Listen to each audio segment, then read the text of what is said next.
women are part of the harmony of nature and are endowed with a generous sense of well-being. There are no groups. Each appears to abide peacefully, self-contained, in the place assigned to it.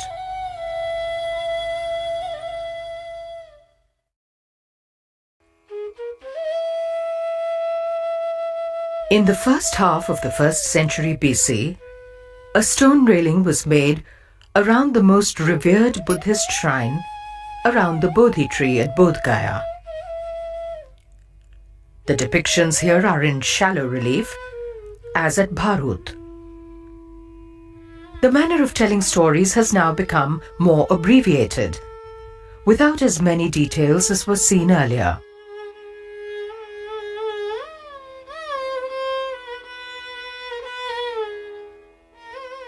The city of Vidisha, present-day Besnagar in Madhya Pradesh, was on the trade route which connected the plains of the Ganga to the western coast. Among the earliest objects to be found here is a large stone pillar with an inscription on it, dated to about 120 to 100 BC. It was set up by a Greek devotee named Heliodorus, in honor of Vasudeva, a name of Lord Vishnu.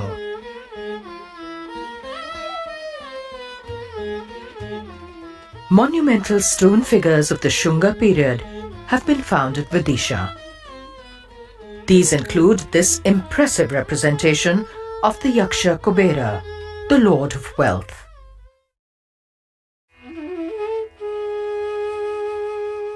At Sanchi, on a low hill next to Vidisha, are the finest surviving early Buddhist stupas.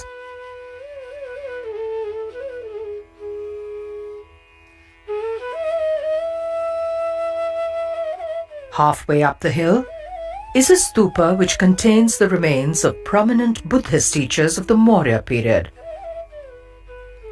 The railings or Vedika made around the stupa dates to around 100 BC. The Vedika has medallions and half medallions with reliefs.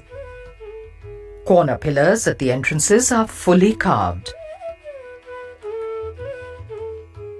The deity of prosperity and abundance, Lakshmi, is here being lustrated by 2 elephants who pour water over her.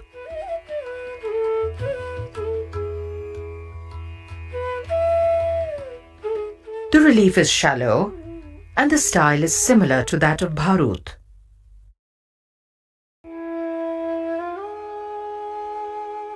The greatest surviving Buddhist stupa of the BC period is on top of the hill at Sanchi. It is likely that it would have enshrined the relics of the Buddha.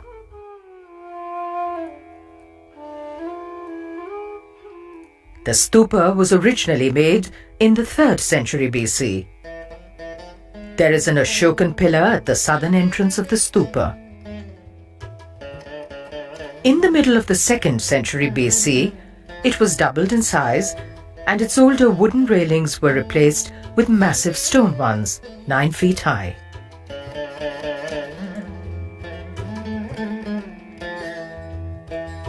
By the end of the 1st century BC, the Satavahanas, kings of the Deccan region, extended their rule to central India.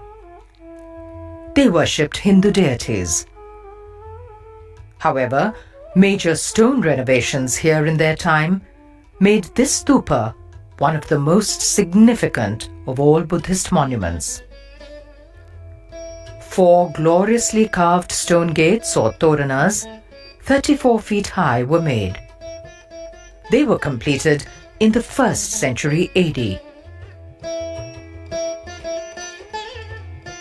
631 inscriptions on the toranas tell us that the carvings were the donations of the people of Vidisha. The art was created for gardeners, merchants, bankers, fishermen, housewives, householders, nuns and monks. Almost half the donations were from women.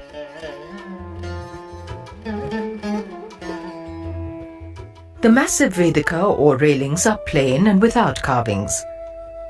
The Toranas have 2 upright pillars, which support 3 horizontal bars or architraves. Between the pillars and the architraves, on the east and on the north, are superbly made elephants. The west gateway has dwarfs. The one on the south has lions.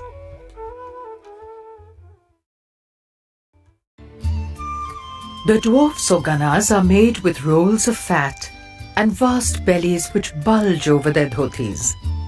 They have individualized facial expressions. Ganas continue as a favorite motif of the Indian artist in the centuries to come. They deepen the sense of the reality presented in the art, where the humorous and the sublime coexist, reminding us that everything has its place in existence. The veneration of nature's fertility and abundance, as seen at Bharut, continues here. 24 auspicious women are made as bracket figures on the gateways. On the east Torana is a beautifully made Yakshi, who holds the branch of a mango tree above her. The notion of the creative vitality of nature and its fruitfulness is convincingly portrayed here.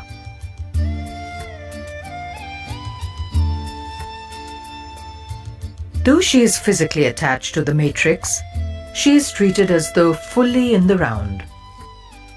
All the details have been carefully articulated on the rear too. As at Bharut, we pass male figures at the entrances. One figure is in Indic garb, a dhoti and turban. Another wears Greek garments and carries a foreign type of shield and spear.